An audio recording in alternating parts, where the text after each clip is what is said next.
Hi, I'm Eli Glaser, and welcome to our weekly podcast.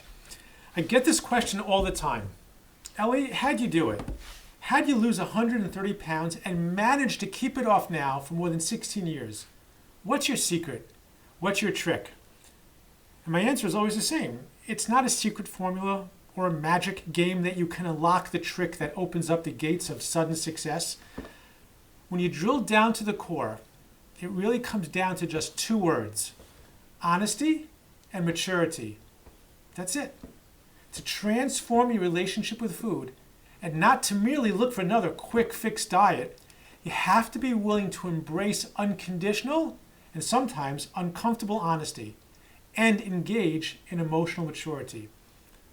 And the great thing about that is that everyone has that capacity, not just me, everyone, all of us.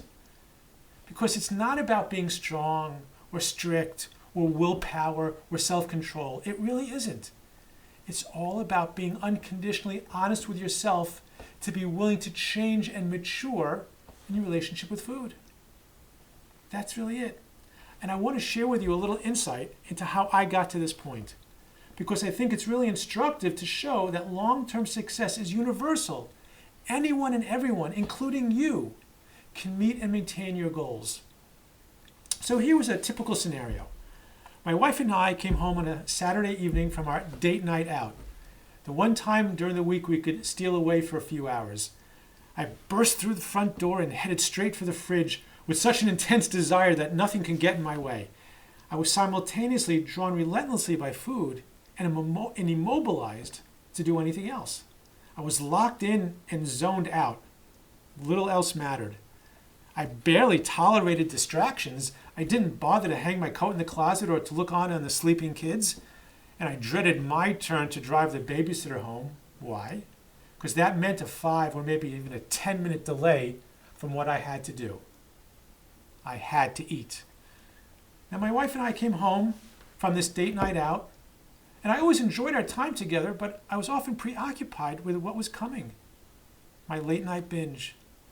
I fixated on the Tupperware in the refrigerator. In my mind's eye, I was thinking and looking at the brisket, the chicken, and the pasta. I was consumed by thoughts of consuming. You could call me the ultimate consumer. Now, did I feel hungry? Hardly. I had dinner before we left. But did I feel compelled to eat? Absolutely. Because for me, enough was never enough. And I would always end up asking myself the question, why can't I control myself? Why can't I just say no? So fast forward, finished eating, and the plate's empty. I mean, chewing seemed optional. I didn't really enjoy it because I didn't really remember eating it. Inhaling is more accurate. It usually took me less time to consume the food than it did to heat it up, although it was rarely more than warm. And no sooner did I dive in for that first bite than I stuffed down the last. And no sooner did I put down that fork from that final bite than the waves of humiliation and disgust overcame me as a just and bitter dessert. I did it again. That was so ridiculous. Left to my own devices, I would eat until I ran out of time or ran out of money. I'd eat when I was glad, mad, or sad. I'd use food to reward myself and distract me from things I didn't want to think about. It was the perfect anesthetic. Fritos instead of feelings. I would stuff down my emotions with food. I'd medicate with meatballs to avoid dealing with life's issues, secure in the knowledge that I could always write my own prescription. I copped to the cupcakes and I caved into the cravings. I fiddled with fad diets. I endured half-day fasts and dabbled with diet pills. Now, the stimulants didn't magically make me lose weight. It just made me eat faster. After doing this for many years, up and down the roller coaster of weight loss, I'd come to a demoralizing conclusion. Maybe I was just destined to be fat. Why bother fighting it anymore? Maybe lots and lots was my lot in life. Enough. I didn't care anymore. I was at my bottom. The clarity and conviction I had in other aspects of my life completely escaped me when it came to food. Discipline and determination disappeared in the face of a donut hole. My Saturday night behavior, my late night gorging, and eating to excess were habits against which I felt I had no control. As hard and as often as I tried, I just could not win the war. And that was my first real, honest insight. I had to stop fighting. It wasn't a battle. And I had to be willing to start changing. Completely desperate and humiliated, I finally acknowledged that I had to stop working on dieting and start working on changing myself and the totality of my relationship with food. This was really the first step in my journey toward a life-changing transformation. And where did all this unconditional and uncomfortable moment of honesty hit me? In no other place than the fitting room at Target. Sitting on the bench with a new pair of size 44 slacks, which were for me the largest I'd ever worn, I felt the vast separation between my head and my heart finally come together. These are those pants that I've saved for 16 years.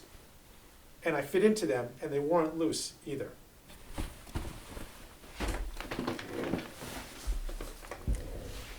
For the previous half year before that, I had intellectually realized that I needed to make a wholesale change in myself, in my coping mechanisms with life, and obsession with self-indulgence.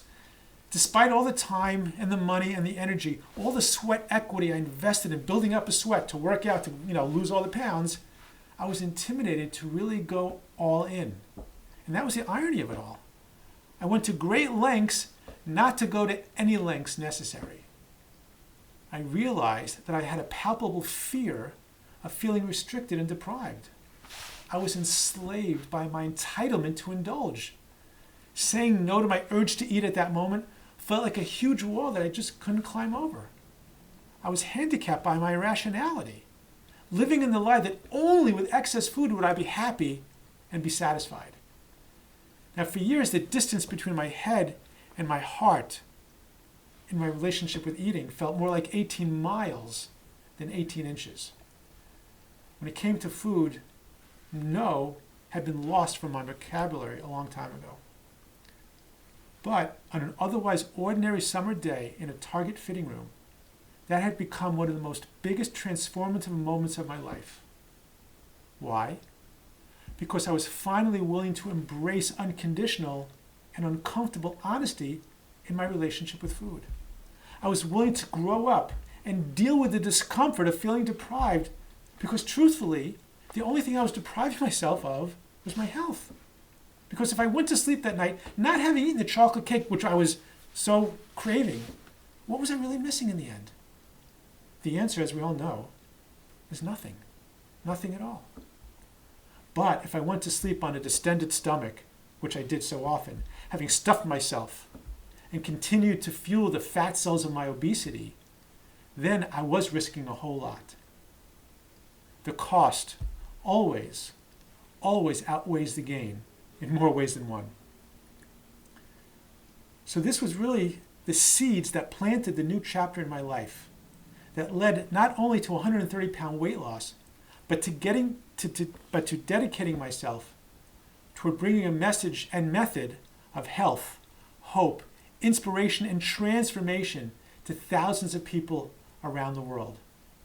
That was the insight, my willingness to embrace unconditional honesty and maturity, and then start on the path to transforming my relationship with food, to changing my head, my heart, and my hands, as is the Solveig solution, to really engage in 7 keys to unlock the blocks that were holding me back, to embrace a food plan, not just to diet, not just to focus on calories, but to nourish myself, to learn how to properly take care of myself through proper eating, not to self-indulge, but to engage in self-love and self-care through proper nutrition.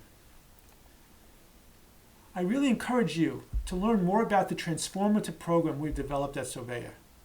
Check out our website, download the free report about the #1 essential strategy for long-term weight loss, and read for yourself the real-life success stories of people just like you and just like me who are willing to embrace the freedom to change.